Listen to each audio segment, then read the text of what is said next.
Hare Krishna. Pakistan.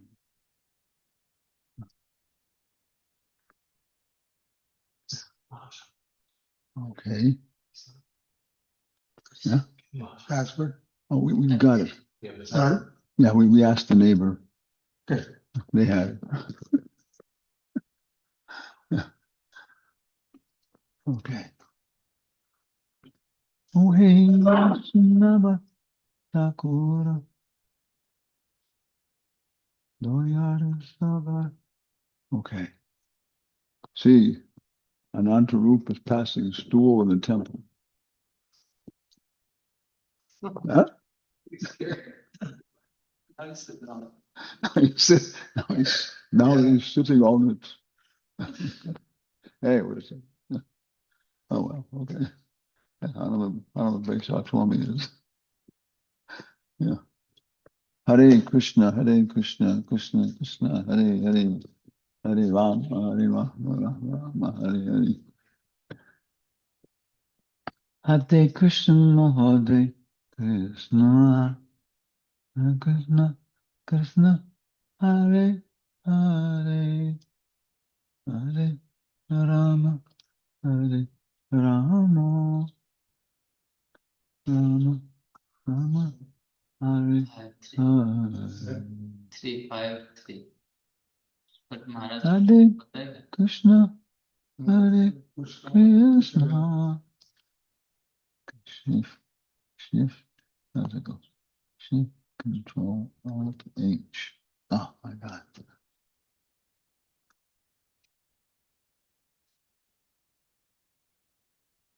Right.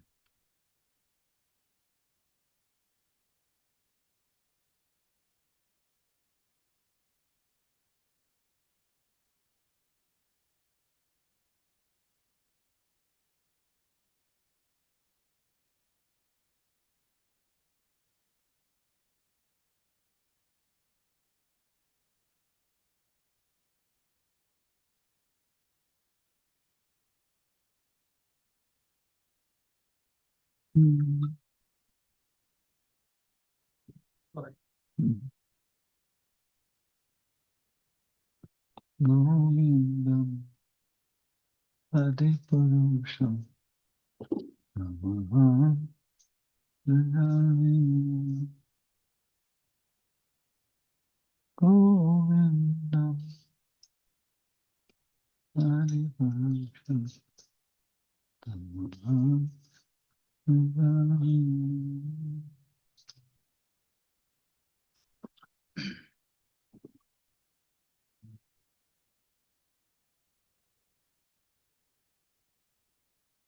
Sri Krishna Chaitanya Prabhu Nityananda Shri Advaita Godadhar Srivas Hari Gaura Bhaktarinda Shri Prabhupada Ki Jai. Hare Krishna Krishna Krishna Hare Hare Hare Rama Rama Rama Hare Hare. So I guess shall we begin? Yes, Maharaj. Hello. Okay. So we're here in ISKCON Boise, Idaho, and there's some devotees here listening to us live. So we are really an international society for Krishna consciousness. And also maybe some other devotees will join online. Very nice program. So very, very fortunate. Here we have the Nectar of Instruction. His Divine Grace A.C. Bhaktivedanta Swami Prabhupada. And of course, the original cover that Srila Prabhupada used was Rupa Goswami's Samadhi in Vrindavan. Very nice. Prabhupada said the most sacred place in the universe. And we are doing this with ISKCON Pakistan for Bhakti Shastri Diploma, and ourselves, the Anjana Sutta Academy. Hanumat Presaka Swami Bhakti Vedanta. Okay. And in the beginning, we looked at a general perspective from the Bhakti Vedanta Library. And of course, there are so many books that Prabhupada has, but actually they're all very systematic. And the heart of everything is the Srimad Bhagavatam. Okay? Isopanishad, Bhagavad Gita, Srimad Bhagavatam. Chaitanya Charitamrita is a Srimad Bhagavatam class. Then there's the Krishna book, Light of the Bhagavatam. These are all just related to the Bhagavatam. Nectar of Devotion is Prabhupada says, the complete science of devotional service. And the book we're studying, Nectar of Instruction, is like a little extract or a summary of that. And in 11 verses, he covers everything. Okay. And then we also looked at the Nectar of Instruction. There's 11 verses. And if you just chant the Sanskrit, it takes 3 minutes, just 3 minutes to recite everything. You know? One time we did a program at Oxford University, and the title was, and all the propaganda was 3 minutes with a genius, and a very old picture, and all the students were stopping. What is it? Yeah. And so we said, come tonight and spend 3 minutes with a genius, Rupa Goswami. Yeah. Okay. And then we're mentioning that Bhakti Vinod Thakur, he has several commentaries. He started one called the Piyush Varshini Vritti, which he wasn't able to finish on Nectar of Instruction. So then Bhakti Siddhanta Saraswati finished it, and it was called Anuvritti. So you see second half of every verse, usually Prabhupada says, in his Anuvritti, Bhakti Siddhanta comments on this verse. So we have some very nice, no screen here, pictures of Bhakti Vinod Thakur with big mustache and these things. So in Gitavali, there's about 4 songs, one after another about Upadesha Amrita. And one is one we can sing now, which is a very nice summary. So can somebody respond from our Pakistani yatra? I will sing and somebody will respond. Yeah. Yes. Okay. So I can hear that if you can. Yeah. Oh hey Vaishnava Thakura Doyar Sagar Edase Karuna Kori. Vaishnava Thakura Dayara Sagara Idashe Koran Kore Diya Pada Choya Shrodo Heya Maya Tomara Charana Dori. Diya Pada Chaya Shuddha Heya Maya Tumara Charana Dhuri Chaya Bega Domi Chaya Dosha Shraudi Chaya Guna Dehoda Se. Chaya Bega Domi Chaya Dosha Shodhi Chaya Guna Dehodashe Chaya Sata Sangha Deho He Amare Mosekchi Sangera Chaya Sata Sangha Dehoye Amare Osechi Sangere Ase Eka Kaya Bala Nahi Paya Bala Harinama Sankirtane.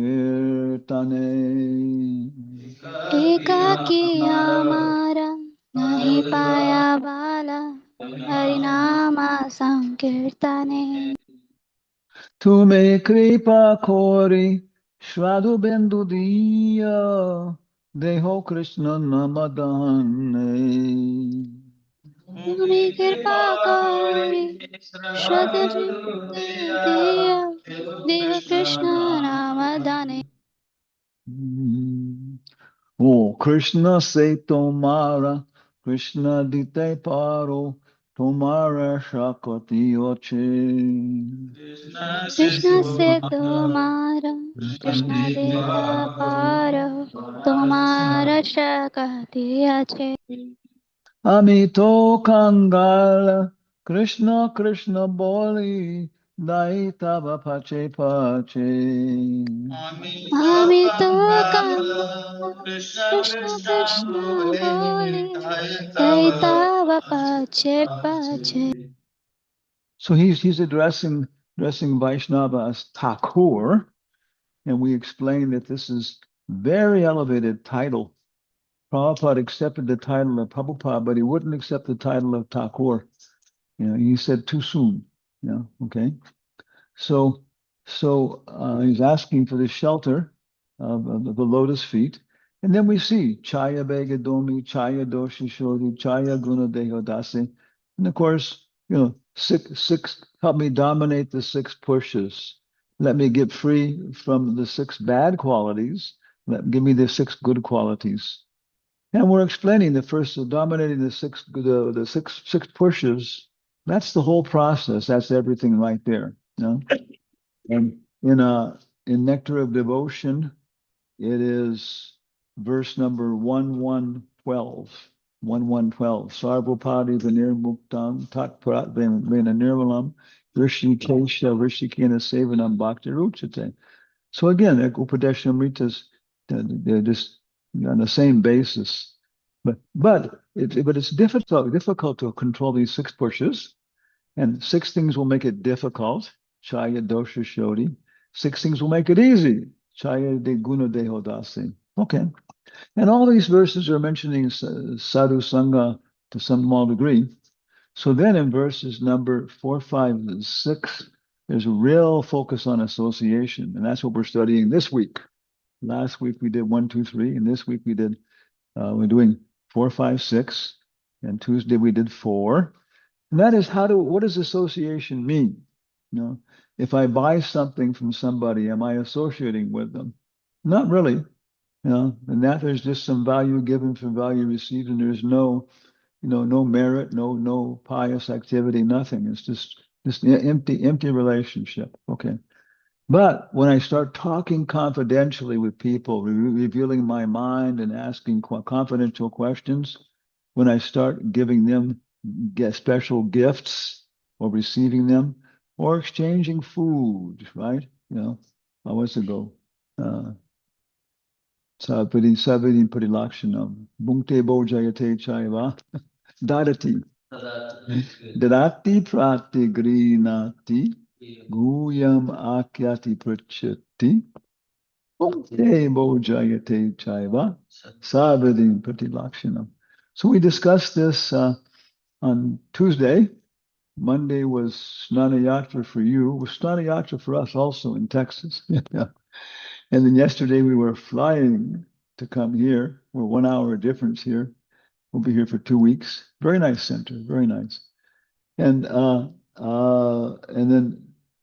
okay, so I think I have this is on a PowerPoint show here. Yeah, so here's a little summary of text 1 through 3. We're doing our first week. Rishikesha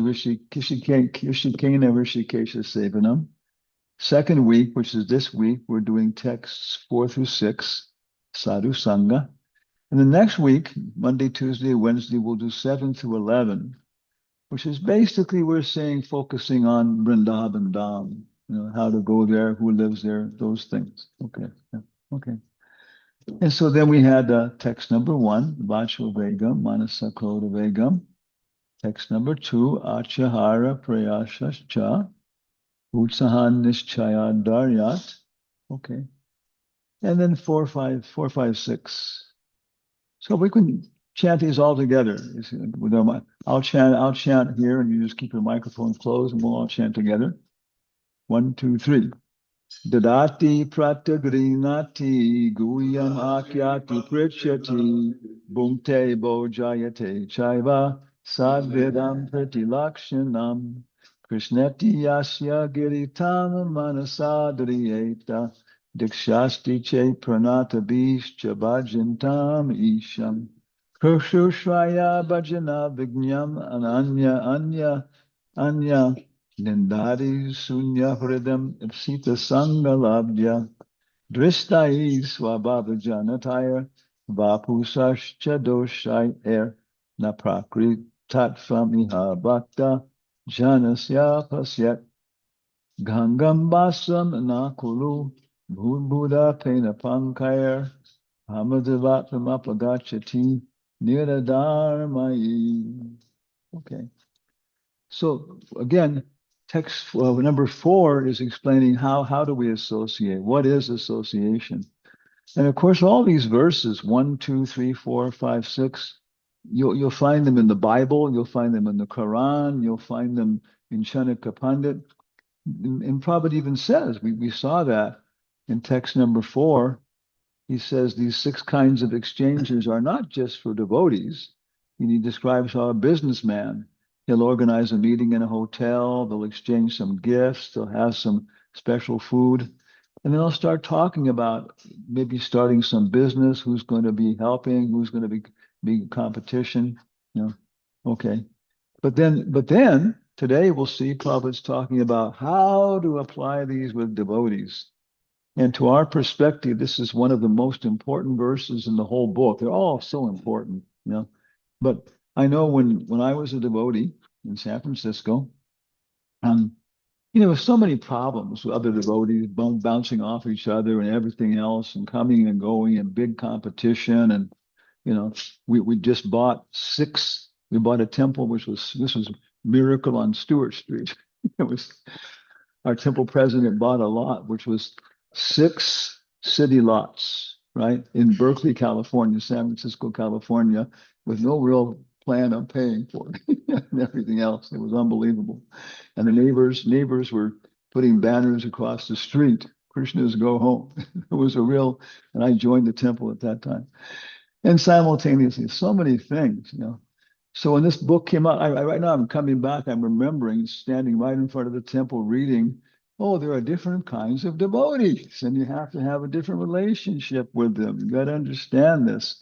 So today's verse is talking about how to apply these 6 pushes with Kanishta, Majjhima, Uttama, Adhikari. And then tomorrow, Dristayi Swabhavajanater is specifically focusing upon Uttama Adhikari. Uttama Adhikari. So let's go ahead here. Okay. Text number 4, 5, 6. Okay. Okay. And here's number 5. And I have a very nice graphic. And this is a very famous picture. You can see it there. And it's at Ratha Yatra. And deities are covered. And Srila Prabhupada has his hands up with this really big, beautiful red flower garland.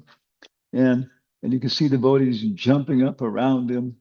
And the devotee on Prabhupada's right, who's facing us all, is Guru Kripa, one of Prabhupada's most powerful sannyasis, American sannyasis. And he went to Japan with his Sankirtan party, and they collected all the money for Krishna Balaram temple for the most part. And he's still a very active devotee. He had a fall down, kind of. Yeah, he got married. Okay, yeah, okay. So that's one of these questions about, once you would become Majjhima Adhikari, then you don't fall down. There's no accident. Well, there's not much chance of falling down. Okay, once you become Majjhima Adhikari, even if you do fall down, then Krishna protects you and carries you on like that. Yeah, as it goes to verse, Api chet sudarachuro bhajate mam ananyabhak sadhureva samantaviha. Like that. Yeah. Okay. And then Uttama Adhikari doesn't fall down. So that's what we kind of discussed here, because we see people like Guru Kripa and other people in this picture. Okay, they did have some fall downs. Then on Guru Kripa's right, the sannyasi who's chanting is Sudama. And then behind him is Tripurari Swami, the incarnation of book distribution. Okay. And over on the other side, we have Hridayananda Maharaj in the back with a hat. And then my first temple president, Bhaktadas, he's in the corner. Okay. So we see maybe Prabhupada, here's the Uttama Adhikari, who's devoid of all these propensities. And then you see these sannyasis, okay. Then down below, you can see all these hands of all the people down below. All you see is, all they're doing is their hands and entering into the picture. So as far as I know, the hand on the far Prabhupada's far right is my hand. And that's about how much I was in the movement at that point. These I sit that's right. Huh? Can I sit there? Yeah, you can sit. Anybody wants to. Yeah. The, the ducks that come closer get more bread. Okay. Okay. Yeah. Okay. Yeah. So, what is it? Yeah. So when I joined, was initiated in 1974. Prabhupada already had, I think, about 1,500 disciples or something. So I was, 1,523 or something like that, And I mentioned this before. Prabhupada came to San Francisco for the Ratha Yatra, and I was cooking the offering for the Shringar offering, Shringar Boga. And after the class, well, they had Guru Puja after the class always. It was very nice. And then Prabhupada would pass out cookies to the children and everything. And so they were sitting in the kitchen. I was cooking. I had my apron on. I was making halava, chickpeas, everything, And nobody was coming for the cookies. Okay. So I was going to take them out into the temple room and, I'll give them to somebody to pass to Prabhupada. But everybody was just absorbed. Haribo, Prabhupada, Prabhupada. Everybody was just completely, they weren't conscious of the world around them. So I kept getting closer and closer. And finally, Tamal Krishna Maharaj pushed me, right? And I was suddenly there. I'm on my knees in front of the Vyasa-san in my apron holding these cookies up to Prabhupada.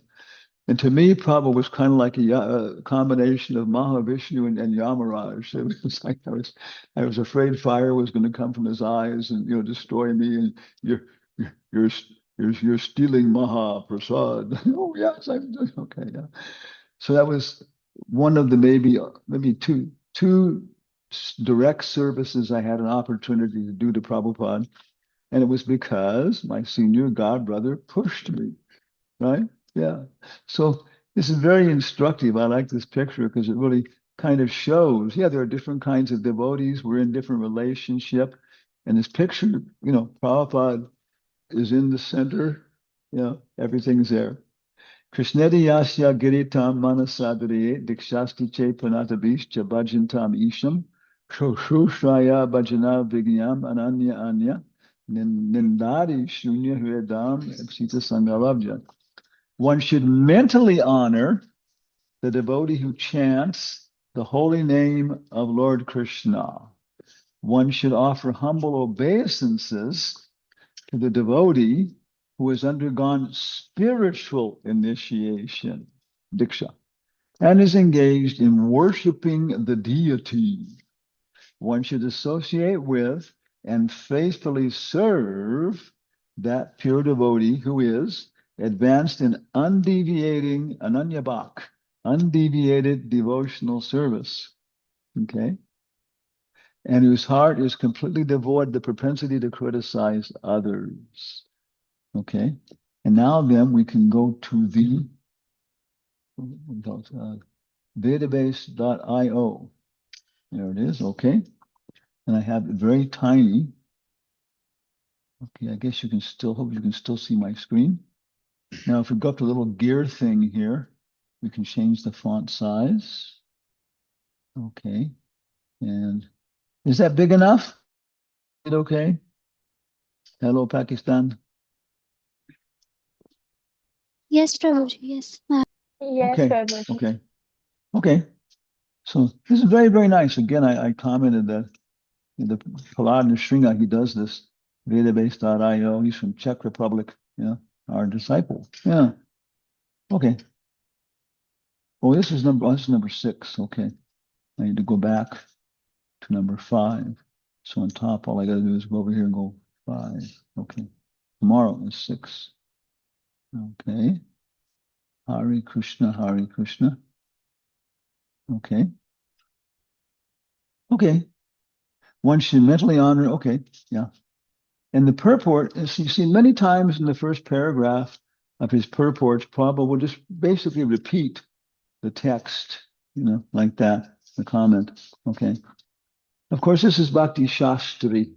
And if we go ahead with Bhakti Vaibhava, Bhakti Vedanta, and again, Prabhupada said this is not for everybody. Somebody is a cook, somebody's a mother, somebody's a manager. Okay, and then different, but he said, okay, if you're a pundit, then you should show it. You should study these diplomas. We made this point in the Catholic Church, you can become doctor of the church. It's more difficult to become doctor of the church than it is to become pope. Yeah, very few people like St. Augustine and so on. So, and actually also what do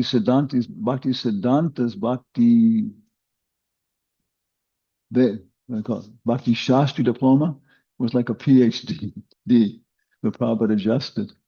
So anyway, we have these diplomas and Prabhupada recommended them, yeah, different things. So in the purport, Prabhupada says, in order to intelligently apply the sixfold loving reciprocations mentioned in the previous verse, one must select proper persons with careful discrimination. Srila Rupa Goswami therefore advises that we should meet the Vaishnavas in an appropriate way according to their status. In this verse, okay, he tells us how to deal with three types of devotees. Now Prabhupada gives the Sanskrit: Kanishta Adhikari, Madhyama Adhikari, and Uttama Adhikari. The Kanishta Adhikari is a neophyte who has received the Harinam initiation from the spiritual master and is trying to chant the holy name of Krishna. So when did Prabhupada write these purports? Kind of a question here. Because when Prabhupada gave Harinam Diksha in New York, he did not require the people to chant, to be following the four principles. Later on, he wrote a thing on the wall and said, all initiated devotees must, and he wrote the four principles. And also I know in other Gaudiya Math temples, it's the same thing. You know, one Gaudiya Math, and that was a conflict between ISKCON and other Gaudiya Math sannyasis, because they were initiating people in the United States who maybe have been coming to our temples, and and they would go to one program organized for one of these traveling sannyasis, and they would give them Harinam Diksha, just after meeting them. And then these devotees would complain, and they would say, I give Harinam Diksha to children. Yeah. So yeah, it was a different standard. Again, Lord Chaitanya was traveling here and there, and he would chant the holy names, and people will be initiated just by hearing him chant. But Prabhupada, he established as an acharya a certain standard for us. Prabhupada repeatedly, again and again, wrote letters saying anybody who lives in our temple for 6 months and follows the process can take Harinam Diksha. Okay, but for second initiation, there must be more consideration. And the Vedas, it says one should not take initiation unless one has examined the spiritual master, and the spiritual master has examined the disciple for at least 1 year. Okay. So after Prabhupada left, they made the standard for first initiation, not 6 months, but 1 year. And I think that's a mistake, and probably will go on forever with that mistake. but it really should be, it was a different standard, So Kanishta Adhikari is somebody who Prabhupada said, who's been initiated into the Harinam Diksha. Okay? Whoop. One should respect such a person within his mind as a Kanishta Vaishnava. Okay, so Osama bin Laden, as they describe, had his men crash their airplanes into the Twin Towers in New York and kill thousands of people and everything else. And it is purported that when he saw the towers going down, he said, Allahu Akbar, which means, yes. So what is he? Is he a Karmi or is he a Vaishnava? Yeah, he said the name of God. Yeah, yeah. And it's a big difference, because we'll see then the Kanishta Adhikaris can be divided into two categories. There are those who have their material desires and don't want to make any progress. They just want to pray to God just enough not to go to hell and things like that. And the other class are those who they just have bad association, and they'll listen to the words of the Acharya, and they'll listen to the words of Scripture. And for them, we favor them, and we don't avoid their association. We preach to them and try to help them. So then there's a possibility that some good preacher could have preached to Osama bin Laden, and the guy could have seen, oh my God, I made a mistake. And he preaching to all of Islam that I've done a bad thing and we should change and we should solve our problems some other way. Yeah. So it's very practical. We'll see in text number 10, it's describing all the way from vikarmis to jnanis, to liberated jnanis, to bhaktas, to braja bhaktas, to gopis, to Radha. And one verse is describing every single kind of association there is and how to relate to them. So such a valuable book. And of course, it's a little summary here. Okay. The Majjhimadhikari should be considered. Okay, a Majjhimadhikari has received spiritual initiation. Now, notice that Prabhupada calls this spiritual initiation from the spiritual master and has been fully engaged by him in the transcendental loving service of the Lord. And if you noticed in the Sanskrit, it said Isham, yeah, which Prabhupada translated as the deity. Okay. So if we're worshiping the deity, that's 24 hours a day. You have to wake up the deity, cook for the deity. If you're doing the whole process, it's 24 hours a day. So Majjhimadhikari has been initiated, spiritually initiated, and engaged fully engaged 24 hours a day. The Majjhimadhikari should be considered situated. How much time it is here? Okay, yeah. Situated. Okay, we're going here. I lost my place. Midway in devotional service. The Uttama Adhikari, or highest devotee, is one who is very advanced in devotional service. And Uttama Adhikari is not interested in blaspheming others. His heart is completely clean, and he has attained the realized state of unalloyed Krishna consciousness. Mamchayo biacharena bhakti yogena sevate sagunan samatitjaitan Rama bhuyaya kalpate. And so you'll see Prabhupada quotes that verse in here. Yeah. Abhicharena bhakti. Yeah. And also the other one, Apiche sudaracharo bhajate mam ananya bhak. Sadhu eva samantavya samya vyabhisitoshita. So that verse says, an Ananya Bhak can fall into Duracharo. No, he can fall into Suduracharo. Yeah, an Ananya Bhak can fall into abominable activities. Okay, so very practical. Okay. According to Rupa Goswami, the association and service of such a Mahabhagavat or perfect Vaishnava are most desirable. And then tomorrow we're going to talk about, Rupa Goswami is going to talk about an entire verse, just about Uttamadhikari. And today in this verse, you'll see what happens next. Prabhupada says, one should not remain a Kanista Adhikari. So this is about all that Prabhupada is going to say about Kanista Adhikaris. Just to give it up. He's not going to talk much about Kanista Adhikaris. A little bit. He's saying you got to become a Majjhima Adhikari. And most of the verse focuses on the Majjhima Adhikari. One should not remain a Kanista Adhikari, one who is situated on the lowest platform of devotional service and is interested only in worshiping the deity in the temple. Yeah, that is one God, Allah, one prophet, Muhammad. Yeah, and one place of worship, Mecca. Yeah, one book, the Quran, and everybody else is going to hell. There's one God, Jehovah, one prophet, Jesus Christ. He's the way, the truth, and the life. Okay, there's one book, the Bible, and he is going to hell. There is one God, Krishna.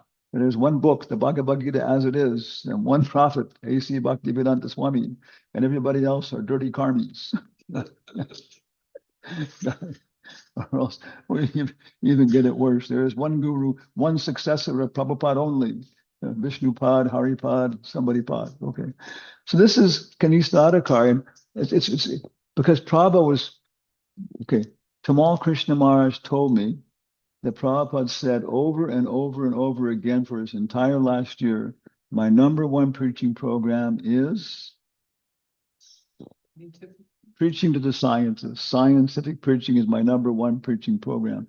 And you see in the introduction, Prabhupada says, Lord Chaitanya's mission is to teach the science of Krishna consciousness. Lord Chaitanya was fighting with Mayavadis and Shankara Advaita and this stuff, But Prabhupada, there's no Shankara Advaita conquering the world. So that's Prabhupada's mission and our mission very much. If you go to what is it? What's up? You have little symbols you can put in, right? In the end, the last section of like stop signs and this things, there is uh, a little church thing with a guy kneeling, so you can put that symbol in. Then it has symbols for Christianity, Islam, Judaism, Buddhism. But the very first series of symbols, strangely enough, is the atom. The little circulating thing that was set up as a symbol for. So bizarrely enough, they pointed out that it's right there. So, science is a religion, and you can take it that way. Specifically, even Albert Einstein, other people are criticizing people.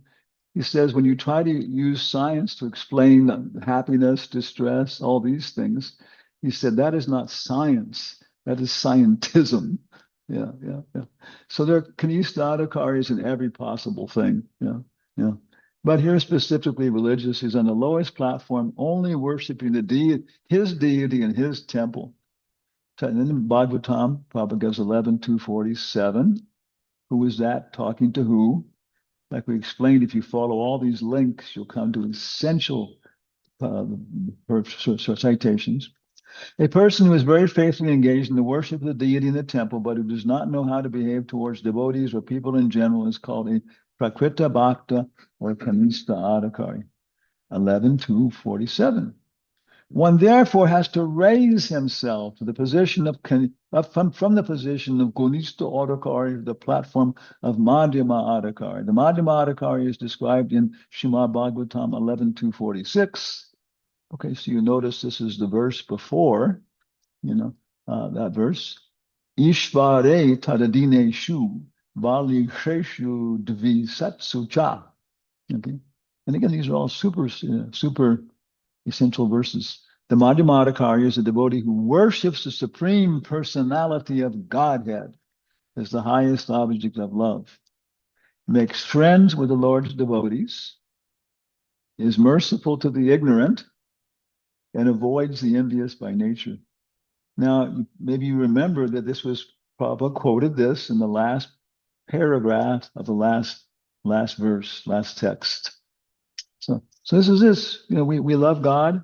Madhyamadhikari. Uttamadhikari again sees everybody as spiritual. He sees everything spiritual. Narada Muni is encouraging Kamsa to kill Devaki's babies. Okay, yeah, because it's all spiritual. Uttamadhikari cannot preach, has to come down and make distinctions. Okay. This is the way to cultivate devotional service properly. Therefore, in this verse, Rupa Goswami has advised us how to treat various devotees. And now Prabhupada is going to talk about different kinds, you may have noticed, of people on different levels. And he's going to talk about where they're situated. And he'll talk about the process of coming from Kanista Adhikari, different kinds of Kanista Adhikaris, to the Madhyamadhikar level. And that's just about the whole text, whole purport. But it's so practical. Okay. And then Prabhupada says we can see from practical experience or different Vaishnavas that Prakrita Sahajyas generally chant the Hare Krishna Maha Mantra, yet they are attached to woman, mali, and intoxication. Although such persons may chant the holy name of the Lord, they are not yet properly purified. Such people should be respected within one's mind, but their association should be avoided. Of course, in India, there's a very famous group of these in Radha Kund, and were doing so many things. They were, just singing the Gopinath Bhajan, playing the harmonium with one hand, Gopinath, and the other hand they were holding a bidi and smoking, and they were giving Siddha Pranali initiation to people for 35 rupees, and so many widows in Radha Kund were becoming pregnant. And Prabhupada said the government men in Delhi were not idiots. They knew that it wasn't their government men coming down to Radha Kund and getting these old ugly widows pregnant. So they knew, suggested castrating all the Babajis. And it's very intense. Only happening in India. It's happening in America now. I mean, how many I know there's so many groups of Sahajiyas that have developed out of ISKCON. Yeah. And because of Prabhupada's, I mean, it's not a Prabhupada's impetus. They've taken the process. And for example, in Berkeley, when we were there, some hippies had bought a big bus. And on the front of it, instead of having where it's going, they had "Yay God," and they were traveling all over the place. And two of the leaders, a guy and a girl, had been in ISKCON for a while. Yeah, they were doing all this. They were promoting chanting Hare Krishna, but they were engaging in all kinds of different relationships and these kind of things. So now you find these things, and we find people are attracted. This is being published. Oh, you don't. One group says ISKCON has rules and regulations. We have love. Well, ISKCON has both. But I again have to preach to disciples who are becoming attracted to this. So many groups, and many times very, very attractive, very attractive musical presentations, and of course, a very nice association with the opposite sex and friendly and dancing together. So Prabhupada said, the Prakriti Sahajas, they chant Hare Krishna, and so we should respect them, but hey, they're better than karmis. Prabhupada says, at least they think Krishna is worth imitating. Okay. Those who are innocent but simply carried away by bad association should be shown favor if they are eager to receive proper instructions from the devotees. Okay. But those neophyte devotees who are actually initiated by the bona fide spiritual master, okay, now actually initiated, and are seriously engaged in carrying out the orders of the spiritual master should be offered respectful obeisances. So now Prabhupada's talking about second initiation. And again, way Prabhupada set it up in ISKCON, I think he raised the standard for first initiation and kind of made the standard for Bhakti Siddhanta's level a little bit less intense. Okay. But this is the general principle. In his Krishna consciousness movement, now in this paragraph, Prabhupada talks about the process. He says everybody can come. Everybody can come and take prasad. They can hear about chanting Hare Krishna. And when they become interested, we make them a disciple for chanting the holy name. Okay. When a neophyte is actually initiated, okay, devotional service, second initiation, and engaged in devotional service by the orders of the spiritual master, he should be accepted immediately as bona fide Vaishnavas. Okay, obeisance is offered to him. Out of many such Vaishnavas, one may be found very seriously engaged in the service, strictly following regulative principles, chanting prescribed number of rounds on beads, always thinking how to expand the Krishna consciousness movement. Such a Vaishnava should be accepted as Uttamadhikari. Okay. Now Prabhupada goes ahead with the process, and he quotes from Chaitanya Charitamrita, Diksha Kali Bhakti Kari Atma Samarpan Se Kali Krishna Tari Kari Atma Sam. At the time of initiation, when the devotee fully surrenders to the service of the Lord, Krishna accepts him to be as good as himself. So again, essential verse.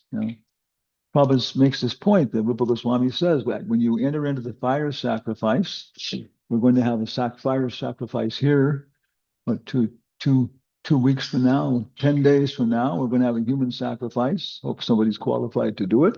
Yeah. When the person comes out, it's a different body. When you enter into it, Durga is pulling all the threads. Do this, do that. You did this, you get that reaction. You did this, you get this reaction. So Durga is following it. But at the time of initiation, she hands all the cords to Radharani. Now Radharani says, you did this and you should get this, but I can see what's happening. So, hey, yeah. So now all of our experiences are under the control of the internal potency. And we may get reactions for eating too much prasadam out of lust. But we're trying, and so it's a different process. Diksha Kali, at the time of initiation, okay? And then Prabhupada quotes Jiva Goswami from Bhakti Sandarbha. And these are all very important verses. Sri Dayananda Maharaj says that the Ritviks, they mistranslate some of these verses, in here, these key verses about what is, by Diksha, one gradually becomes disinterested in material enjoyment and gradually becomes interested in spiritual life. Okay. So Diksha here is not just a ceremony, but it's the actual process of communicating what is spiritual life to the heart of somebody. I initiated one boy. What was his name? Bhakta Paul. And he was a nice guy, intelligent. He was in New York when Prabhupada was first there. And he was a young guy, maybe 22 or something, and yeah, there's so many things happening in New York at that time in Greenwich Village, and music, art, culture, and all this different things from the whole hippie culture, so many things. And he was going around experimenting with these things. I think came from outside of New York. Then he said one day he heard these people coming down the street chanting Hare Krishna, Krishna Krishna, Hare Hare, and they were wearing bed sheets and jumping up and down, you know. And then there was one old Indian man walking in front of them, and he said, "Oh, it's the Hare Krishnas, Hare Krishnas, yeah, Hare Krishnas, yeah." And he read about them, and he said they came towards him, and he told me that Prabhupada looked at him, and he looked at Prabhupada, and Prabhupada looked at him, and that was Diksha. And that was an experience that he kept for basically, I think it was 15 years before he finally got back involved, and then we took initiation and everything else. So when Prabhupada looked at him, he could see that this person is not, looking at me in terms of what they can get from me. And also that this person's very deep and everything. So then he just kind of spontaneously opened up and then Prabhupada nodded like, "You're not happy. You're not happy. Join us." That was Prabhupada's nod. And he responded, which meant, "Yes, but I still have a few options." And then Prabhupada nodded back, which meant, "Okay, but we're here." That's all that was. It was just like a moment, right? Brahmandi Kaun Bhagyavan Jeev, yeah. And that was the Diksha. For him, it was a series of nods and exchanges. So the ceremony is a formality, not a meaningless formality, but the actual Diksha is communicating, right? Starting your spiritual life. That moment, it could be anything different. So many cases. Maybe everybody here remembers there's something, and it may be a series of things, right? So on. Those that go Brahmandi Brahmatika. What's the one? How's it start? Brahmandi Brahmatikon Bhagavan Jeev Guru Krishna Prasadi Paya Bhajala Please. Brahmandi. What's the first? Huh? First line. Yeah. Yeah. Anyway, okay, yeah. But it's just one moment. Bhakti Lada Bija. This is in Bhakti Lada Bija. And you may get more than one seed. Right? Most likely you do, but it's just so that's Diksha. Okay. We have seen many practical examples. And now Prabhupada talks about his Western people getting initiated and how they become very serious. Okay. Yeah. And you see Jignasu. Once you become very serious about this, Utsahan Nishchaya Darya, not just, you're asking about spiritual life. No, you're asking about it for practical purposes. There's so many more things we can say about these verses here, but this is Bhakti Shastri. And later on, maybe we'll do Bhakti by Baba together. And for that, we have a whole study guide. Okay. So Prabhupada said, the chanting of the holy names is so sublime that if one chants the Hare Krishna Maha Mantra offenselessly, okay, carefully avoiding the 10 offenses. In so many initiations, you see Prabhupada had everybody recite the 10 offenses like that. But see, this is the point. Prabhu, I chanted my rounds every day, for 6 years, and there was no result. I didn't make any progress and everything else. Yeah, but that's not the contract. The contract is chanting 16 rounds a day enthusiastically, chanting 16 rounds a day, avoiding the 10 offenses. And so many times people are chanting, they're not pronouncing properly, they're not focusing on the mantra, they're thinking about something else, they're chanting while they're on the telephone, they're chanting and they're using the chanting to get free from, just so many things. No, it works. The chanting of the holy names is so sublime that if one chants the Hare Krishna Maha Mantra offenselessly, carefully avoiding the 10 offenses, he can certainly be gradually elevated to the point of understanding that there is no difference between the holy name of the Lord and the Lord himself. When you're saying Krishna's name, when you're praying, Krishna is there. One who has reached such an understanding should be very much respected by neophyte devotees. One should know for certain that without chanting the holy name of the Lord offenselessly, one cannot be a proper candidate for advancement in Krishna consciousness. In Chaitanya Charitamrita, Madhya 2269. And then Yahara Kamala Shrad Se Kanistajan. Okay. Yeah. One whose faith is soft and pliable is neophyte, but by gradually following the process becomes first-class devotee. Everyone starts this devotional life in the neophyte stage. Now, of course, you may have been starting it in your previous lifetime. So when you come in contact with the devotees in this lifetime, immediately, you're attracted and you're convinced and you're everything else. Prabhupada talks about neophyte pure devotees, From previous lifetime, somebody may have more faith in the holy names and their potency than a second initiated pujari in the temple in Mayapur, who has faith, he's doing the process, but he still, has many doubts about this and that. Okay, yeah. But because the neophyte pure devotees coming out of this birth, that birth, some reaction, they may still be drinking some coffee, tea, cigarettes, beer or something, and different things like that. But at heart, they have great faith. And therefore, very quickly, the process works and they make advancement and stuff. Yeah.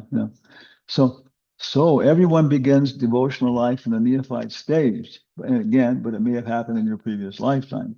But if one properly finishes chanting the prescribed number of rounds of Harinam, he is elevated step by step to the highest platform of Uttamadhikari. So this is the verse that I use when I'm giving Diksha. When I'm giving initiation to people, I explain it's a contract. It's an agreement now. We do not want blind faith. First initiation, basically, first initiation, you're going to have many doubts. Yeah, Arjuna had many doubts, right? At the beginning of it. But you're not going to have artificial doubts. You're not going to create doubts just to avoid, right? You're going to listen sincerely. Sometimes Arjuna was pushing it, but Krishna would chastise him. Hey, that does not really matter. So neophyte devotee, taking initiation, at that point, we guarantee from our side that if you go on with the process, you will become Uttamadhikari. And from your side, you can expect that we're advancing, but no blind faith required. Right? You've got to see that I'm actually making progress. I'm following. Other than that, go become a Jehovah's Witness or a Mormon or something else. Okay. Your name is.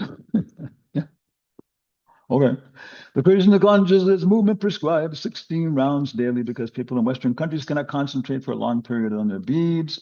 Bhakti Siddhanta says we must do the minimum of 64. Therefore, by his calculation, we are all fallen. But because we're sincerely trying, Lord Chaitanya will help us. So many little points here. When Srila Satyaraj Khan, a great devotee of Lord Chaitanya, asked how a Vaishnava can be recognized, okay, Prabhu kahe, yanar mukhe shunye ekabor, Krishna nama se puja shrestha sabakar. If one hears a person even say the name Allah, one word, even once the word Allah, that person should be accepted as the best man out of the common group. This is enough to get me hung by the FBI. Okay. Chaitanya Charitamrita Madhya 15106, Lord Chaitanya continues talking to Satyaraj Khan. One who is interested in chanting the holy name of Krishna or who by practice likes to chant Krishna's name should be accepted as a Vaishnava and offer respect as such, at least with his mind. So Prabhupada talks about George Harrison, famous English musician. Yeah. And he never was initiated, right? The Prabhupada says we offer without reservations because he sings about his holy names in his songs and these things there. Yeah. Conclusion is that anyone who is trying to advance in Krishna consciousness by regularly chanting the holy name should always be respected by Vaishnavas. Yeah. On the other hand, we have witnesses some of our contemporaries who are supposed to be great preachers. See, all these things apply even now. Yeah, have gradually fallen into the material conception of life because they have failed to chant the holy name of the Lord. Okay. Yeah. So then Now we're going back from how to become a Madhyamadhikari to looking at the three different levels. Okay. Okay. Person whose conclusive knowledge of Shastras is not very strong, but who has developed firm faith in chanting the Maha Mantra and who is undeterred in executing his prescribed devotional service should be a Madhyamadhikari. Yeah. Yeah. So yeah, I'm going to Madhyamadhikari. You have many doubts. You aren't sure about many things. One argument is that uh, you know you're not killing animals, right? But you're killing plants and vegetables, and these are also living entities and so on. So what's the difference? So that was one kind of argument I didn't know what to deal with. And I remember I was downstairs in the basement in the Pujari room in the Berkeley Temple listening, and Prabhupada was playing on recording, and Prabhupada directly answered that question.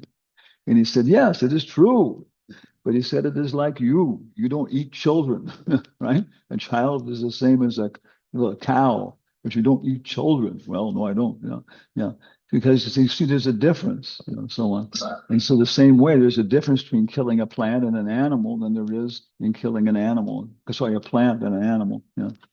But yes, it's there.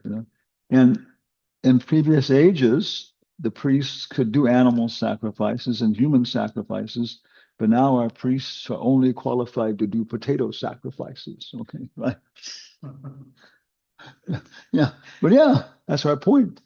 We're killing the plant, but it's getting how much benefit does it get by being offered to the deities? Immediately get raised up like that, and so on. So this is Madhyamadhikari. I'm going to chant my rounds. I'm going to follow the principles. I'm going to worship the deity. I'm going to do these things.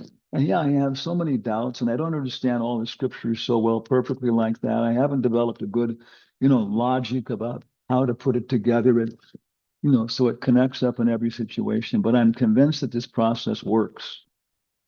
Anybody here on that level? Yeah. Okay. A Madhyamadhikari is a Shraddhavan. Now, again, we're talking about what is this Madhyamadhikari? Yeah. A staunchly person. Yeah. He's a candidate for further advancement. Okay.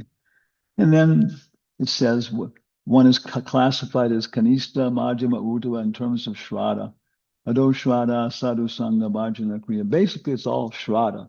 How faithful you are, how much determination you have. What does Shraddha mean? What is faith? I saw a movie by the Mormons, right? Yeah, it's the word faith. Scientists criticize everybody else because they have these are faith-based processes, right? That became a way in the United States, President of the United States. Oh, it's a faith-based process. We respect the faith-based processes. Is science based upon faith? Yeah, the Kanistadikari scientists say, no way, we're not based on any kind of faith. They're based upon facts, right? Yeah. But then you ask them, Mr. Scientist, do you have axiomatic faith in the postulates of Euclid? And half the time you don't know what you're talking about. But yeah, you can. There's no rational reason to accept Euclid's principles, which is geometry and everything else. He just gives his rules. This is this, this is this, this is this. Yeah. And you can't say, logically, because all the rest of our logic develops from those. You can't even count without Euclid's principles and stuff in geometry. Euclid's first principle is the point. That's it. That's the point. What is the point? Anybody know? You studied this, and everybody here studied it, No, it's not. What is it? I know what it's not. Okay. Yeah. The modern statement, a point is that which has no extension, has no width, has no breadth, no depth, no weight, no mother, no father, no color, no bank account, no social security number. Neti. This is neti. Well, it's a philosophy, but we know neti doesn't, and probably even directly talks about this. So if you start to investigate it, you discover that, science, you ask them. Einstein said that gravity will bend light. Oh, yeah, sure. Gravity will bend light. So how are you going to test this? Well, Venus is going to come out from behind the sun at a certain point, right? Yeah. Now, if the light's being bent, That means the sun's gravity, which is very powerful, will make Venus appear. The light of Venus will appear, I think it was 3 minutes, 3 minutes or something before, something like that, some measurable amount before it actually, we can calculate it's appearing. It's not appearing, we know that, but the light's being bent. But how on earth can you do this? Because the sun is so bright. It's wonderful, isn't it? Yeah. So how are you going to do it? Well, if there's a solar eclipse at the exact moment that Venus transits the sun, we can measure that. Well, looking around, and they found out, yeah, there's going to be one, but it's going to occur in the Borneo sub so-and-so Swaki district of the Congo at 4:27 p.m. at so-and-so. And Baba, this place is, you got to go through pygmies shooting at you with dart guns, pythons the size of this room. So Einstein's best friend, Sir Arthur Eddington, who was a very theological guy, very powerful, decided to lead an expedition there with the helmets and everything else and paying these guys.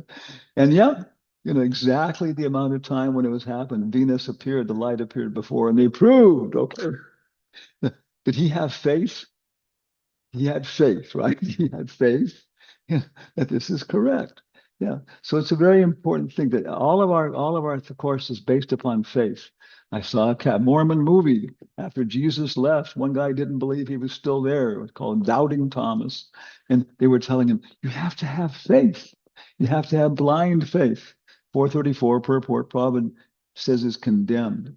We do not, we don't want that kind of, we do not want it. We don't, that is not good, but we do not want people in our movement who have blind faith. Yeah, okay.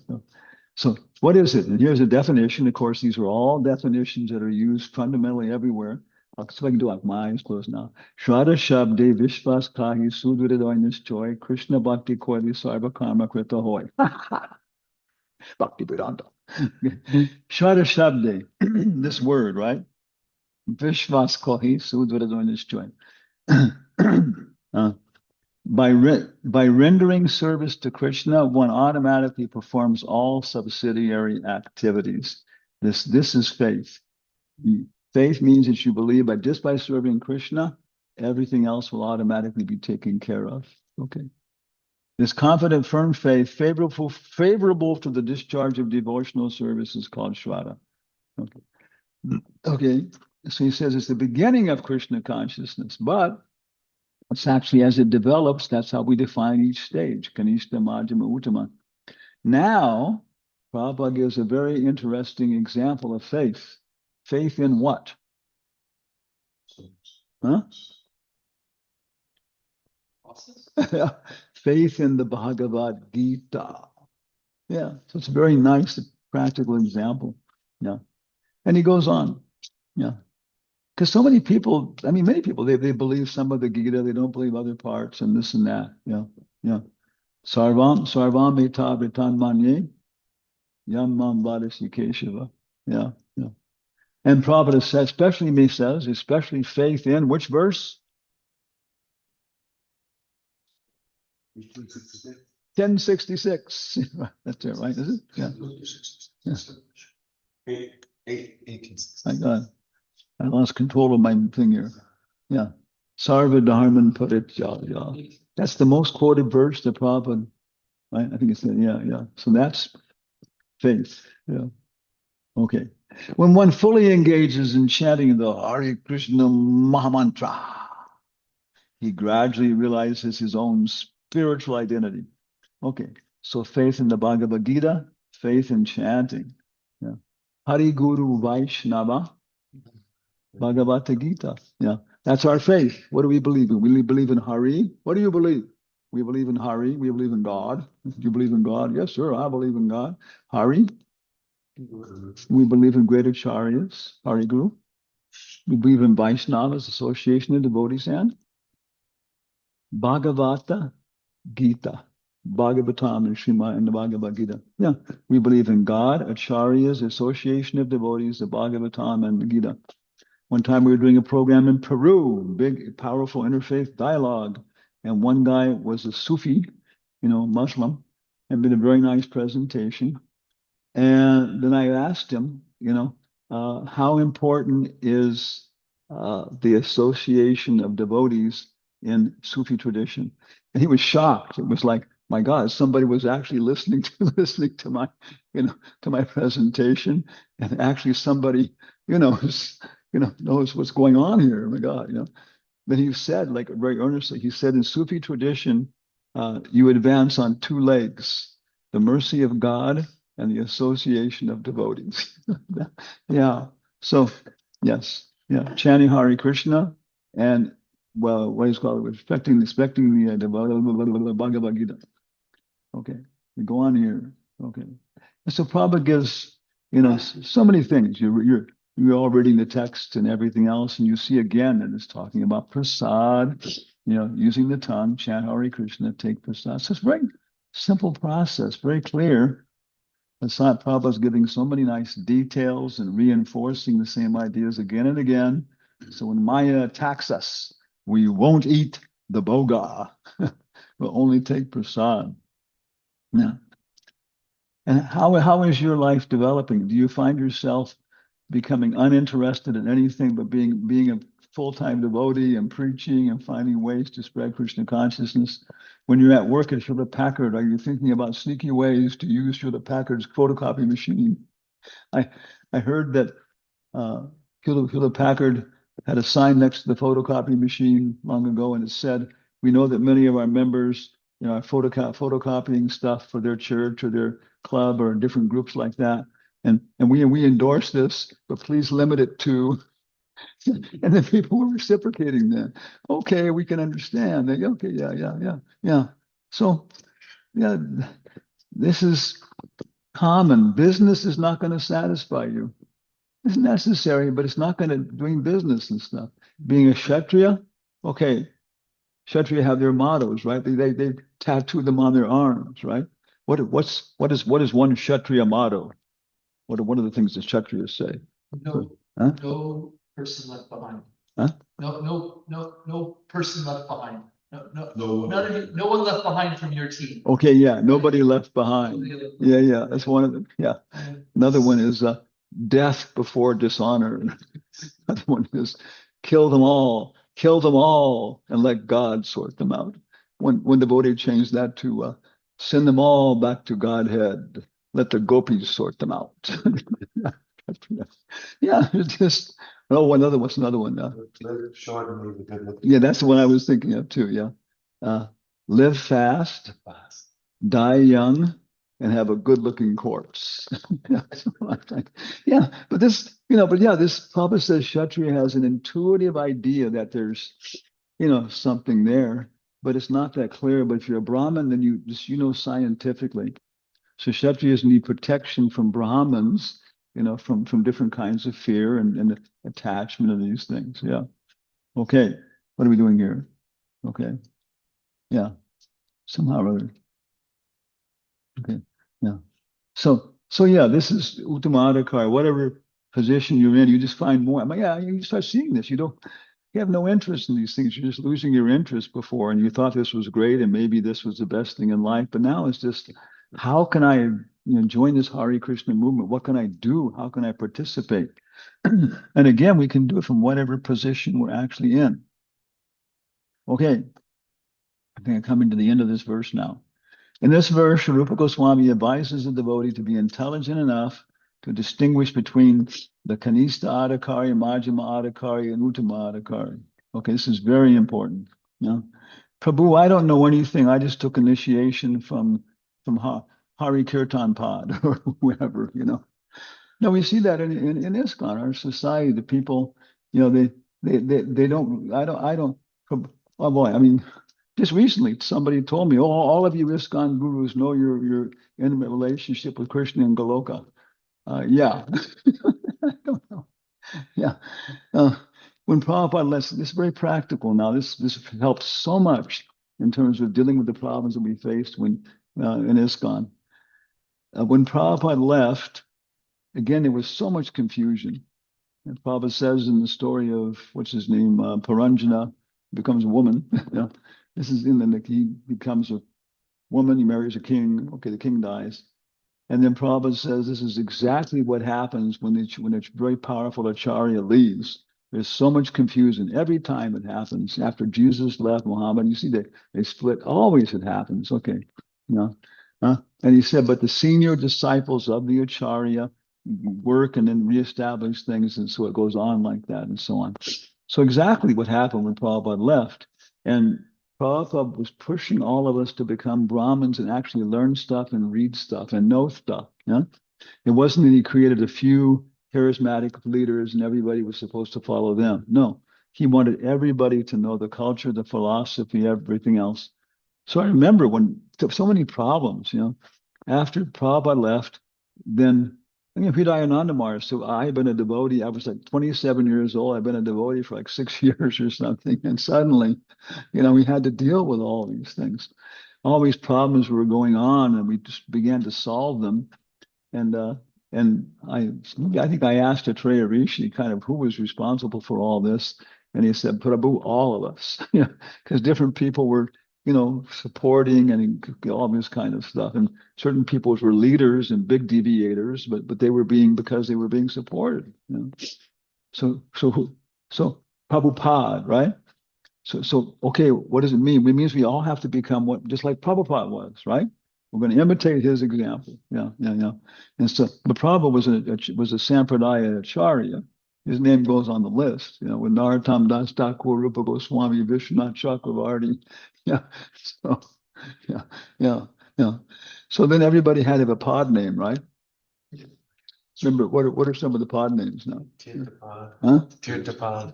Tirthapad, Bhaktipad. Vishnupad was grabbed right away. See, that was the other one Prabhupada mentions. Ansudev was Hari Kirtan. He was Hari Kirtan. He was Hari Kirtan Thakur. And Gopal Krishna Maharaj was. Yeah. And then, and it was again, it wasn't just all their thing. Everybody was telling them and jumping up and down and everything else. And then they were trying to keep the movement together, right? With all these things that were happening, so many people that Prabhupada was keeping there because of his potency. Yeah. And that was Hansaduta, other people said, we fell down not because of Bhoktaram Yagatapasham, not because of Sarvaloka Maheshwaram, but because of Suhridam Sarvadehinam. I'm Prabhupada, I can initiate these people, I can go out and do all these things, but no, Prabhupada can handle all these people. When I was in Berkeley, somebody gave $10,000. There was a new treasure donation to Prabhupada. It was from a group called Prasadam Distribution International. And they set it up to sell prasadam on a big basis. So when Prabhupada was there, they gave him $10,000 in $20 bills. This was 1974, 75. So how much would that be now?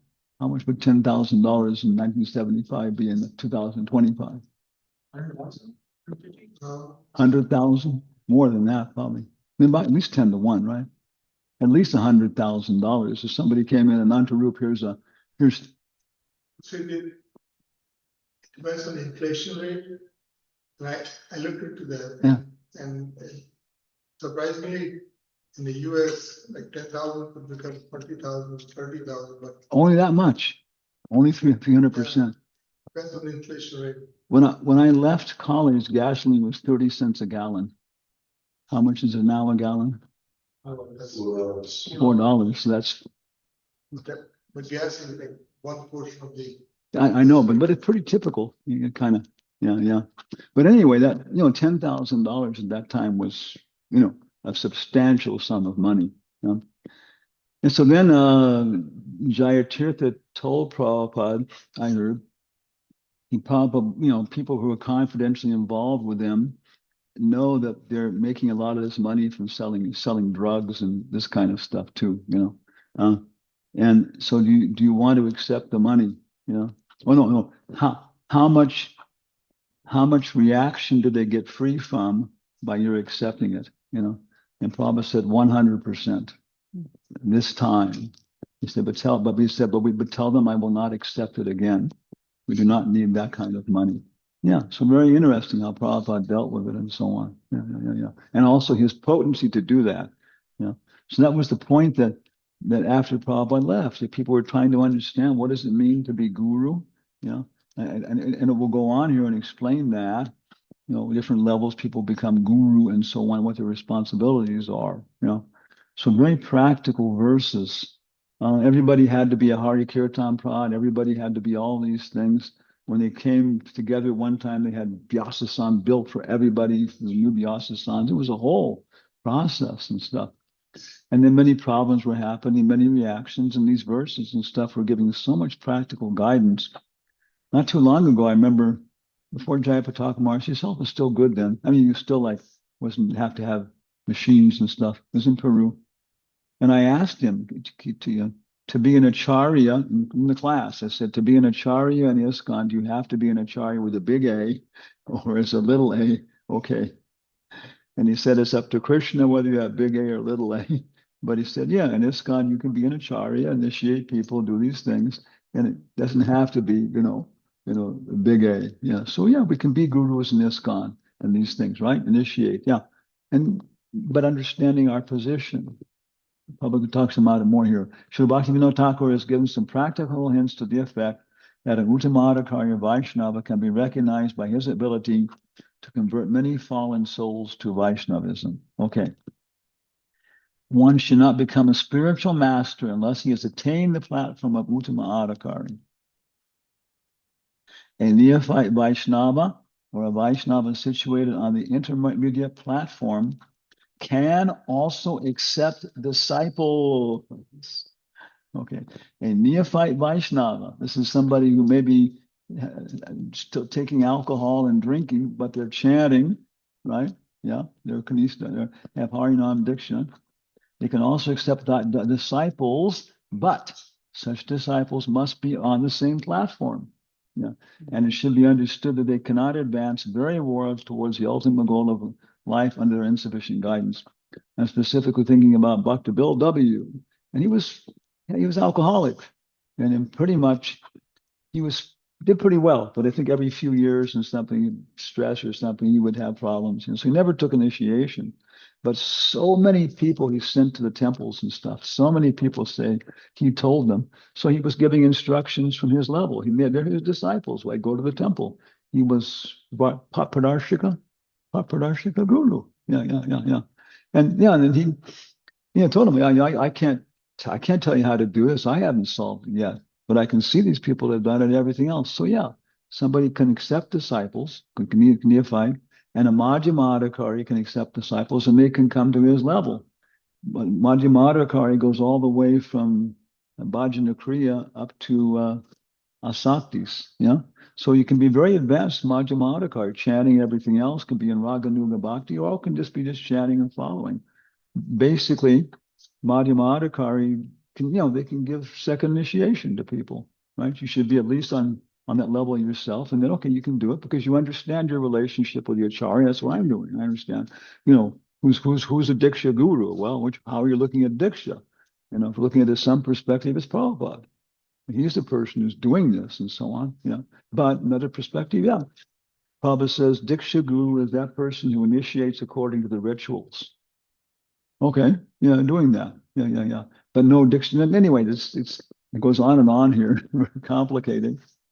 One of our big education meetings, they were asking what is Bhakti Shastri goal? What is the goal of Bhakti Bhai Baba?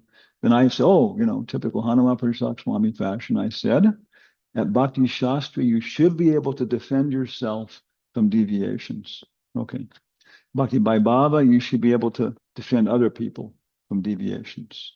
Bhakti Vedanta, you should be able to go out and defeat deviations. And Bhakti Sarvabhauma, you should be able to start your own deviation. That's exactly what's happening. There are so many people now who are deviating, reading ISKCON, and they're powerful. And where we are in Tennessee, whole program going on. Left. He tried like 4 times to become a guru in ISKCON. And I was asked one time on the committee, and everybody came back saying he just has some of this tendency. You don't need to do this, just chant Hare Krishna, and it's like a little bit too strong. Not in a bad way, but I mean, like saying it's still there. So he decided in the end and started his own program and everything else. And people are coming because, hey, he's on this Bhakti Sarvabhauma level in terms of scriptural and this kind of stuff. So that's the temptation. You become very advanced at that level, you know, but then subtle problems can be there. And so if you're studying ideas and if you're studying Chaitanya Charitamrita properly, you'll see, you know, oh yeah, these are the subtle contaminations, these are the subtle problems. Okay? Such a neophyte or Vaishnava or Vaishnava situated on the intermediate platform can also accept disciples, but yeah, such disciples will be on the same platform as he is, okay, and they cannot advance towards the ultimate goal of life under his insufficient guidance. Therefore, each disciple should be careful to accept an Uttama Adhikari as a spiritual master, and Uttama Adhikari as a spiritual master, not as the only spiritual master. So this is exactly, I don't initiate anybody who hasn't accepted Prabhupada as their, right? The Uttama Adhikari guide in life. Yeah. And of course, I'm always fighting with this Guru Dave, you're so wonderful. Not only are you wonderful, but you're wonderfully wonderful. And not only are you wonderfully wonderful, but you're greatly wonderful. Guru Dave, Hanumat and Swami. I won't give any names, but every know what I'm talking. Yeah. It's dangerous. It's a dangerous position. Yeah. Okay. So yeah. That's the thing. Our goal as Kanista Adhikari or Majjhima Adhikari gurus is to introduce people so that they have like Tamal Krishna Maharaj, he pushed me, right? I never, only 2 times. That was one of the 2 times I ever did any that kind of direct service for Prabhupada. But I did, you know, why? Because he pushed me. Yeah. So what is he? He's Papadarshik. He's Papadarshik, right? He got me on the pathway, right? Yeah. It's a very short path. Yeah, to Prabhupada's. Remember, who's this guy with his holding his cookies up in his apron in front? Yeah. So that kind of finishes off the verse here. Other point, so this is very much tied right into tomorrow's verse. Very much tied in, because tomorrow is then going to talk about the Uttama Adhikari specifically. And that's where we get questions about, you know, why, okay, if you're an Uttama Adhikari, it says you can't fall down, right? Yeah, right. Uttama Adhikari doesn't fall down. Well, then what happened to Jayatirtha? Who else we got? Bhagavan, Harikesh. Yeah, we have a whole list of people who fell down. Okay, yeah. So it's kind of tomorrow's question. Okay, so at this point. Tomorrow is Monday, right? Huh? Oh, sorry, Monday. No, Friday. tomorrow. Friday. Tomorrow's Friday. Yeah, but you do class Monday, Tuesday, Wednesday. Yeah, but okay. When somebody is asking, we're giving classes Monday, Tuesday, Wednesday. But this week, if you follow us on what's up, because they were having Snana Yatra, we were traveling, it became Tuesday, Thursday, Friday this week. Yeah. Okay. Now, so if anybody has at this point any questions or comments, please, not in our live audience. If any of the students, enrolled students in Pakistan have any questions, there's a chat. There are 4 chats. Okay, first chat says, Hare Krishna Guru Maharaj, please accept my humble obeisances at your lotus feet. All glories to Srila Prabhupada, all glories to you, Guru Maharaj. All glories to all assembled devotees from India. This is Manjwali Devi Dasi, who's from Manipur. Yeah. But how do you know I have lotus feet? Yeah. If I look at my feet right now, do they look like lotus feet? Look at your feet. Do they look like lotus feet? Yeah. Well, in our Siddha Swarup, do we all have lotus feet in our Siddha Swarup? No, some of us may have lotus hoofs. Yeah. So it's a little bit, I'm always myself kind of, all glories to your lotus feet. Yeah. But Prabhupada also giving a lot of respect to devotees with these formalities. What else we got here? Okay, Hari, this is from Gitika Maharaj, accept my obeisances. Does someone who not yet get Diksha doesn't, okay, this is, I gotta move, can I move this? I can't move this. Yeah. Okay, my God. Oh, there it is, okay. Does someone who not yet get Diksha Doesn't he fall in any of these categories? Okay. I would say that, oh boy, the Kanista Adhikari, again, it's somebody, okay, where are we going here? Because the kind of the most, one of the most basic levels is Namabas, right? Yeah, okay. Now, if anybody, has anybody here ever done carpentry work, right? Pounding nails? You haven't done, yeah. Have you ever pounded nails? No? Okay, you won't know this then. Because sometimes you miss the nail, right? And you hit your finger. And usually people say one of three words. Okay. Two of the words refer to two functions of the Muladhara chakra.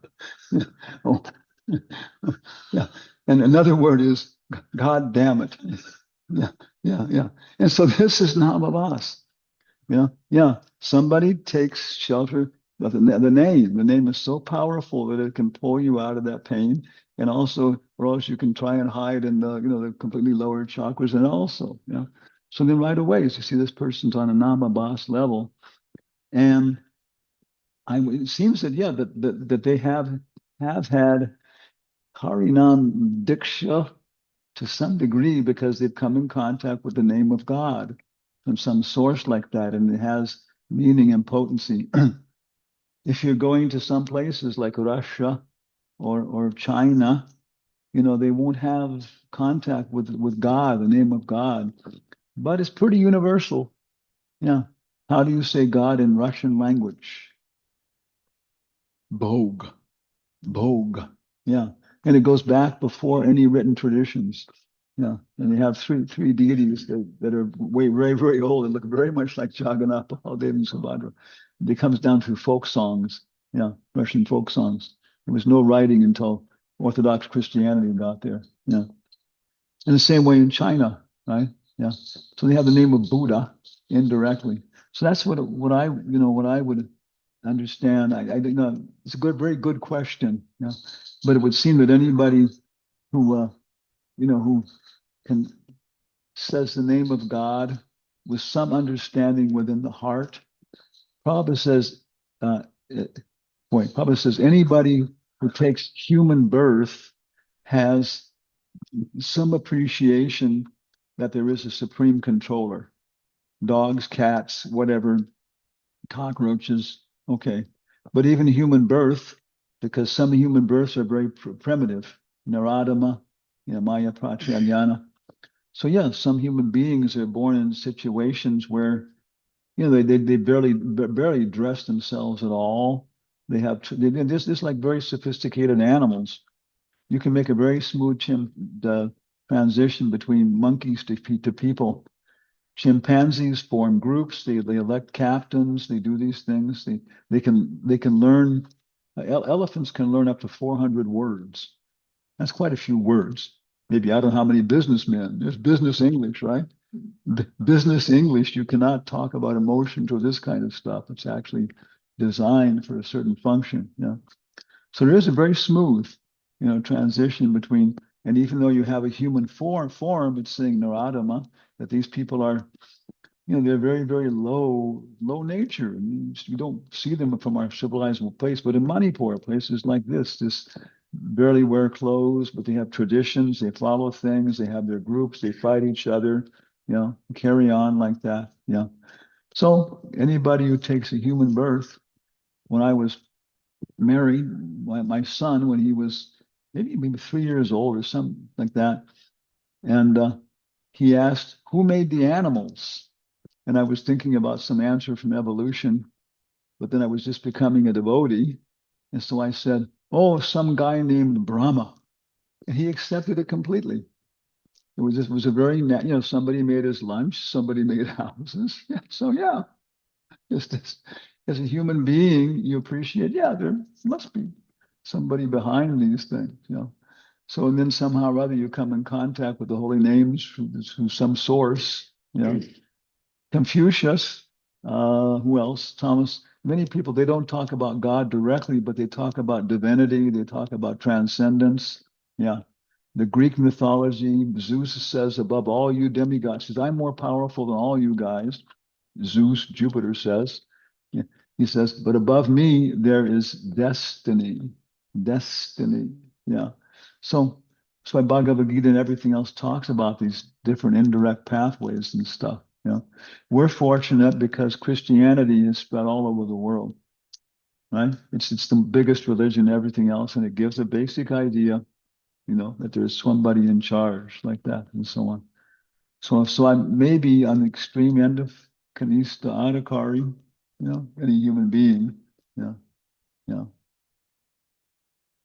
Okay. All right, Krishna Maharaj, obeisance at your lotus feet. This is Madhavandas.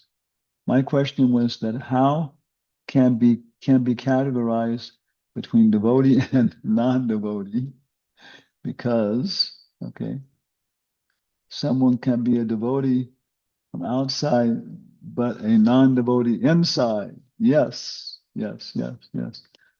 Well, because it's then your question is a good question, because automatically is the answer is there. Externally they are devotees, but internally they are not devotees. And of course, you know, we're concerned with, you know, how things are going on internally. Yeah. Okay, but we're organizing some program, and we know, for example, that some sahajas are coming, you know, this and that. For example, externally, Buddhists are devotees of Buddha. Very, you know, very strong programs of being devotees of Buddha. Okay. Yeah. But internally, it directly says, the Zen Buddhists say, if you meet Buddha upon the road, you should kill him. It says that directly. If you meet the Buddha on the road, you should kill him. Yeah, yeah, yeah. Because in the end, that's what you realize, that even Buddha is not worshipable. Yeah, yeah, yeah.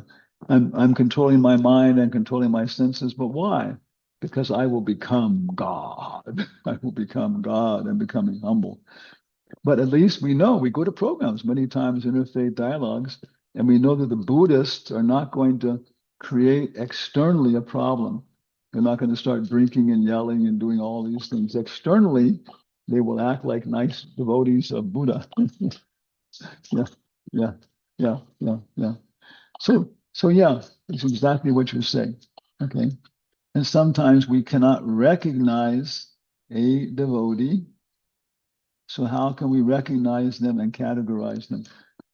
Because Rupa Goswami and Prabhupada have given us the Upadeshamrita, and then we can begin to distinguish. If Osama bin Laden says Allahu Akbar, you know, rather than, you know, my Arab nation is great, we're defeating the American nation. Yeah, the name of God has appeared on his lips, and so we can understand. Yes, Kanista Adhikari, you know, at least by the habits. So the scriptures give us possibility of distinguishing. And a Majjhima Adhikari, which is devotees that practicing, he can distinguish other things like that. But it's a very good question, because then Prabhupada gives the example of Ramananda Roy. And Ramananda Roy was teaching young, beautiful girls, you know, to dance for Lord Jagannath in a very, you know, Madhurya Ras, erotic fashions. And afterwards, he was bathing their bodies with oil and helping them and so on like that. And Lord Chaitanya says, not even I can do this. You know? He says, but when Ramananda Roy, because he's absorbed in the bhava internally of being a gopi, for him, there's no agitation whatsoever. He never thinks about these things. Yeah. So the purport Prabhupada says that only Lord Chaitanya and his most intimate associates can distinguish, you know, when people are internally are very advanced devotees, but externally are acting in an improper fashion. He said, we can't do this, you know, and not even, you know, Uttamadhikari necessarily, you know. So he says, so as far as we're concerned, we have to understand that maybe people that we're dealing with, they may be on a very advanced level. Okay, it may be possible, don't deny it, but we have to act in terms of our realization. And this person is smoking and whatever, and so then we avoid this or do that, you know. So that's the question, is that we may not be able to distinguish, you know, but we have tremendous potency to distinguish in practical situations from the instructions given by the Goswamis right here. But in some cases, yeah, it may be possible. My second question was that, is it right to categorize between devotees and comparing them like, oh, he has quality of Kanista Adhikari, yeah, and he is Uttamadhikari. Will it be Vaishnava Aparad? No, because then we can see the fundamental principle is service. If our attitude is to serve rather than dominating, oh, I'm Uttamadhikari, you must serve me, oh, this person. No, no. If our attitude is to serve, then we're trying to make these distinctions to serve people like that. You know, if we're at Rath Yatra and somebody approaches us and they say, oh, Prabhu, I heard in the temple, something temple president, blah, blah, blah, and this and that. And we know that they're just have so many strong material desires for, being fueled by alcohol and different things, and they want, these things. So we know it's Kanista Adhikari chanting, nice person, but still so we say, well, yeah, Prabhu, these things are always happening, they always have been, and very serious devotees are taking care of them and making some adjustments like that. Yeah, and we know that's good for them, and then they can have proper faith and go ahead, and make progress. If it's a Madhyama Adhikari, then we know we can talk about it, but we have to be conscious that they have certain attachments and stuff, and we have certain attachments, so we have to be careful. And if it's Prabhupada or something like that, yeah, then we know we can just open up our heart and talk about things. So again, we make the distinctions not for artificial politics or anything, but for the purpose of serving people. Okay. So any other final questions or comments? Yeah. Is it cold where you are? Where everybody's wearing blankets. Where we are, it gets hot. Yeah. Yeah. So here we have Shatabdi Kesho. Yeah. Bisham Hatwani and Paini Mulani. iPhone is here. Okay. Bijay Goswami Bhatt. Manjuwali Sharad Garangi Devi Dasi from Manipur. Rahul Mitravinda Jiva Goswami Uttama Bhaktadas from Houston. Jaya Haridas. Yeah. So many nice devotees. I want to thank you all for your association. And I guess maybe no more questions, because there's unlimited. Again, this is Bhakti Shastri, and so if everybody, is appreciating, oh yeah, I have questions, that's proper, but hopefully we're advancing, we're actually making more advancement, and maybe after 2 or 3 lifetimes we will have actually understood what's happening. Yeah. So any final questions or comments? Here's look at the audience. There we go. That's Ananta Roop. Yeah. And he just finished a book called Miracle on Martha Street. That's Balabhadra. He's writing a different book.